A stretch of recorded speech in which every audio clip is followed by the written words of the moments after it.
So here's a little bit of an update on my seedlings. This is the butternut squash that I cut open and planted that same day. A few sprouts coming up there. This is some corn that I planted. It's like a rainbow ornamental corn. Put this here just so I can remember. And the achiote, not achiote, the chayote. It's the roots are spreading all in the container, and the cotyledons split open. You can kind of see a little glimmer of the sprout coming. So that's going to be any day now. In the meantime, this sweet potato is getting really tall and big, and some of the bottom leaves are yellowing. Really needs to go on the ground. But the weather is so cold, and I don't really want to put it out yet. I mean, as soon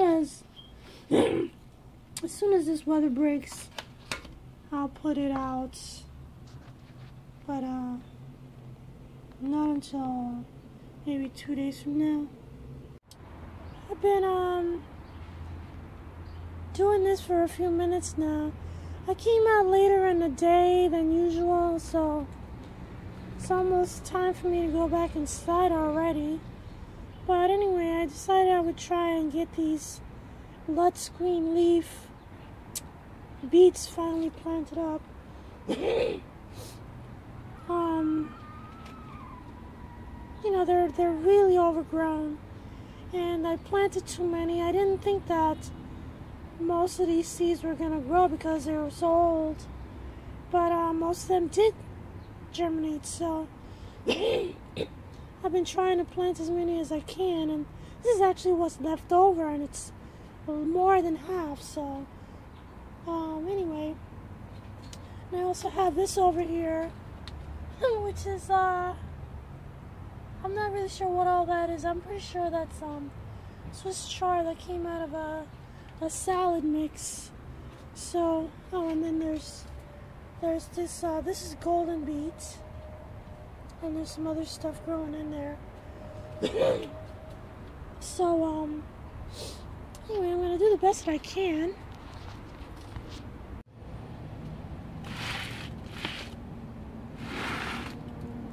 So I'm going to do the best that I can with these beets. Ideally, I would say that you should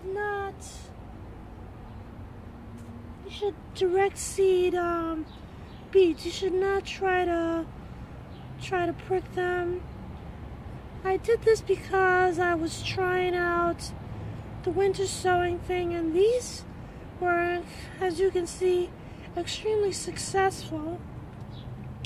So, whereas I really didn't expect them to, so it's probably one reason I decided to use this variety for winter sowing. Anyway, as you can see, I'm just, you know, pulling apart the roots and just sticking them in the soil. I don't know about that one.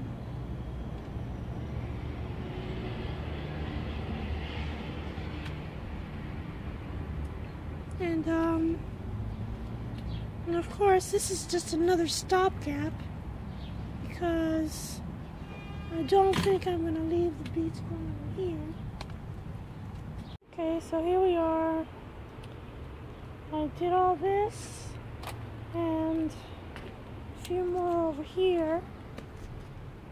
There's that, this and this, beets, and more beets and beets and beets and beets. So all of that's actually, this is the original container, and I just left a few that are still very small, and it's basically like thinnings.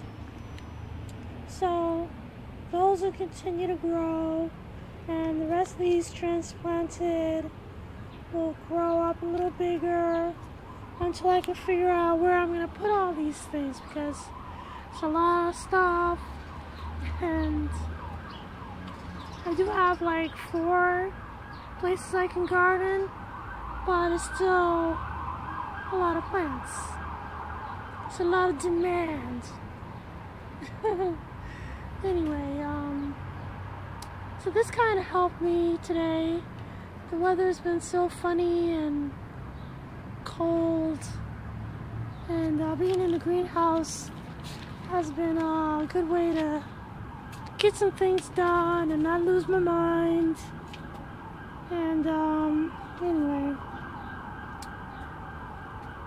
got my sweet potatoes out here. I sprayed them with a little bit of neem because they had some not powdery mildew, mealybug on them. I have mealybug in the house, which is very unfortunate because it gets into everything. It's just a nasty creature, which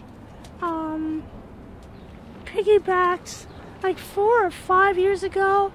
I got a plant for free from went to the produce store, and somebody was giving away these holly basil plants, and you know, it had the stuff on it, and I kind of thought, well, gee, I don't know what that is, and I just ignored it, thinking that, you know, whatever it was can't be that much harm, because it wasn't really producing very much. It wasn't spreading itself, and so I just left it alone. And of course, 4 or 5 years later, I'm still paying for it. Anyway, this is my parting shot. Chickens having some bird seed on a rainy day. Alright, everybody out there, enjoy yourselves.